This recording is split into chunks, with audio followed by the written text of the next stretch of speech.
Yeah, how you doing, everybody? It's Thursday. It's the 28th of October, 2010, and I didn't really mean to make this little video today, but I was going to make another video, but I decided to make this anyway because it's really come out of the last video, and really what it's about. I think a lot of people are under misapprehension about what life's about and about society at large and about everything, you know. And I think they think that somehow or other here in Ireland we're kind of like masters of our own destiny, and we're not. I'll just give you a small example. We joined the EU, all right, and we're now totally integrated in the EU. We no longer can produce our own money, can print our own money. We have to depend on the EU to issue the money to us, the fiat money. We're no longer in control of our finances, and within the European context, there are 736 MEPs in the European Parliament, and we've 12 of them. So I'll give you an idea. We really have little or no input or influence in Europe. It's entirely limited. It's nothing. And I think that anybody who thinks otherwise is dreaming. They're in cloud cuckoo land. And certainly in terms of the outside world, lots of people don't even know where Ireland is. If you go to South America and all those big countries, I've been down there. I've run around that South America. They don't know where Ireland is. They never heard of it before. They never heard of a country called Ireland. These people. Anyway, I'll give you an idea. There's only 5 million of us, less than 5 million of us here, and it's kind of come up as a sort of a what would you do? You know, this sort of attitude. Now, I can understand people saying that to me about being critical about society, but they seem to think that somehow or other they are participants in society. They're active participants in society. They're passive participants in a game that is going on. They're like, can you imagine what it's like is, they're like at a big football match and they're away at the very back. And there are thousands and thousands of people at this football match, 50 or 80,000 people. And they're a little group of about 200 away stuck up the back. And some of the people that are in the rest of the what do you call it? The stadium are colossal big groups. France and Germany and Italy and Britain and all that. We're stuck away up the back. That's what it's like. We have no influence. You're living under a complete and utter illusion if you think that we've any influence either in Europe or the outside world. So that brings me to what can be done. What can we say? I've addressed this before. Lots of people just click onto this little video channel and I think I started it yesterday. I've been talking like this for 2.5 years. So if you want to know, go back. There's hundreds of videos. I've dealt with lots of queries, but I'm going to deal with this because obviously a lot of people are perplexed. Now, apart from a radical solution, which shouldn't be, I don't want to go down that route. I don't particularly want to go down that route. But if you want to bring about change within society and make it a more equitable and a fairer society, you can do that. And yeah, it doesn't need to be all that radical. People don't need to be killed over it or anything like that. You can just do it. And I spelled out 10 things. It's called an agenda for a better society. And to me, they're simple things. I'm just going to go through them very, very quickly. Before I start, I have to put it up on the screen so you can have a look at it, have a read of it. I'll put it up now.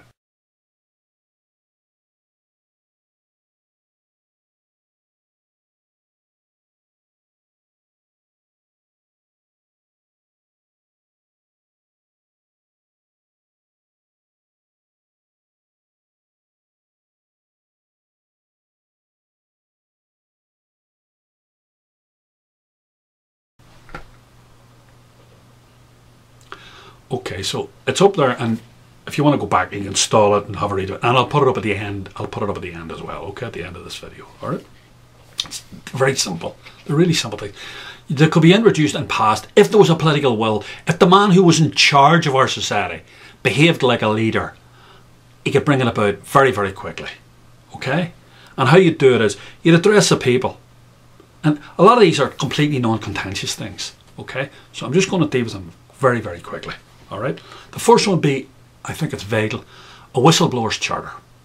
And along with that, a whistleblower's ombudsman. So the people who are in the public domain or people who are in the private domain, if they come across great injustice or great malfeasance within the system, there's somebody to report it to, and they're not going to lose their job over it. Okay, that's all. Dead simple.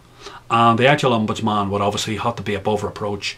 He'd have to be somebody who would not only be above reproach, but he'd have to be seen to be above reproach, just like Caesar's wife. Okay, so you know where I'm coming from there. That's number one. All right. Second thing is then, there need to be transparency of government quangos and committees. And how that would happen about is, you'd have ordinary citizens appointed as members of those quangos and committees on a rotational basis. Every 6 months or something, you'd get 2 or 3 people out of society. Bin men, postmen, electricians, plumbers, ordinary people, labourers, ordinary people. Just like they have a jury system, same thing, same principle. And they'd monitor what goes on in these government quangos, and they'd be able to report them to the whistleblowers ombudsman if there was a balls up, or if they saw constantly somebody pilfering money or whatever. Alright, that's all.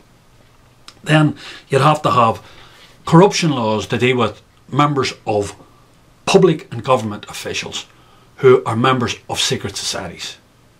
Now, I don't give a monkey's who wants to be a Freemason, or who wants to be a member of Opus Dei, or who wants to be a Satanist or whatever. I don't care. I have no interest whatsoever.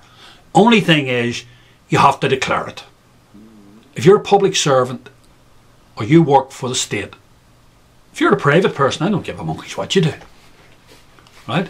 But if you work for the state, and you're handling the people's money, and you're a public servant, you have to declare. Otherwise, this is a very, very serious thing. This would be deemed to be extremely serious. This would deemed to be like on us. If you didn't declare it, you'd be on a conspiracy charge. Like this would be like a 5 to 10 year charge. You'd be on. This would not be a light thing. It'd be a serious thing. So we'd know which judges are members of the Freemasons. We'd know which judges are in Opus Dei. We'd know which ministers and all. We'd know all that sort of stuff. See, you don't have to declare that at the moment, okay? But they would, if I had my way. All right. Then you'd have to have laws dealing with nepotism and cronyism. That'd be very, very simple to deal with, right? And again, it would just be the same thing. You couldn't have public appointments made unless the people voted on them, essentially. That's all. Serious public appointments made. And you certainly couldn't have it done behind closed doors. It would have to be done out in the open. That's all about that. Then you'd have to have another simple thing. You'd have to have direct employment methods to be used by the state for projects such as school building, repairs, maintenance, and ongoing state civil engineering contracts. That's pretty obvious. All right. Now the next thing was a thing that I raised when all this thing broke out, and it seemed to be quite contentious with some people. And it's the concept of communal banks. And these would be street banks, walk-in banks for the street, brand new banks. And the state would start up 50 of them. 50 of them throughout Ireland. And to be capitalised with €100 million each. And the idea would be for entrepreneurs to start up business, not speculation, not property speculation. Businesses to employ people. That's what it'd be.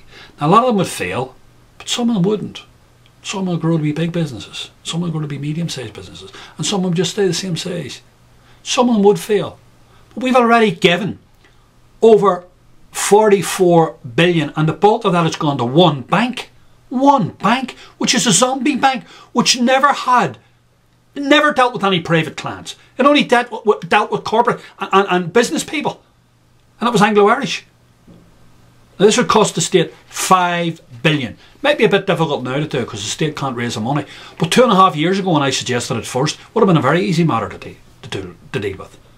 But not one penny has been put into new businesses by these existing banks. Then the other contentious issue that I raised at the time, which was a new tax code, and that's the concept of tax for all, with no exceptions. Now, lots of people go ballistic when I suggest this. It's very, very simple. I don't want to go into the whole details of it. But when you earn a very small amount of money, you're only taxed a very small amount, tiny amount. When you earn a lot of money, you're taxed a lot of money. And there's no tax loopholes. There's none of that stuff. That's not allowed. Forget about that. That's all the jobs for the boys and the cronyism business. Forget about all that. That's all done away with. But everybody who has an Irish citizenship papers, everybody who is an Irish citizen has to pay tax once they earn an income, once they have an income. As I say, if you have a tiny income, like you're a pensioner or you're on the dole, you only pay a tiny, tiny amount of money.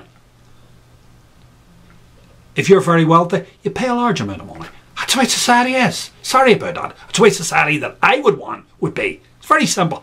There'd be no 4,000 tax exiles. There would be no super rich tax exiles. None of that stuff. It would all be vetoed. They don't want. You don't pay tax, you're not an Irish citizen anymore. Every Irish citizen who earns an income pays tax. The only people that are exempt are children or parents that are at home or whatever. Okay? Once you have an income, you've got to make a proportion of that income. Only a tiny proportion has to be. If it's a tiny income, but everybody has to pay tax. Then I'd have radical educational changes. That'd be very, very simple. There'd be no religious teaching within the school curriculum. If you want religious teaching, either before it or after it, but not within the school curriculum itself. There'd be a separation of church and state. I'd introduce legislation for that immediately. Then the other thing I'd do is three simple things within all schools. All schools would have the tricolour flying over them while there's pupils in them. All schools would have the tricolour. The national flag would be flying over every single school. When you go in the front door, the 1916 proclamation would be hanging in every school. And every classroom would have a copy in Irish, and not in lawyer speak, but in proper English and Irish, so that every child can understand it. A copy of our constitution, so that everybody in our state would know from they were children what their constitutional rights were. Guaranteed under law.